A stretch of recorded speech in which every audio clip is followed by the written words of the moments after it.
મહત્વના સમાચાર અમદાવાદથી સામે આવી રહ્યા છે કે જ્યાં બિલ્ડરના રિમાન્ડ પૂર્ણ થતા હવે તેને જેલ હવાલે કરવામાં આવ્યો છે। આરોપી જયદીપ કોટકને કોર્ટે ધકેલ્યો છે જ્યુડિશિયલ કસ્ટડીમાં। 14 દિવસના રિમાન્ડ પૂર્ણ થતા પોલીસે કોર્ટ સમક્ષ કર્યો હતો રજૂ। આરોપી બિલ્ડર જયદીપ કોટકની જામીન અરજી પર આગામી દિવસોમાં સુનાવણી થશે।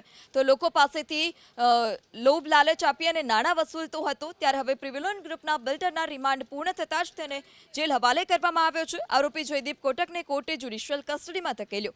14 દિવસના રિમાન્ડ પૂર્ણ થતાં જ પોલીસે કોર્ટ સમક્ષ કર્યું હતું રજૂ।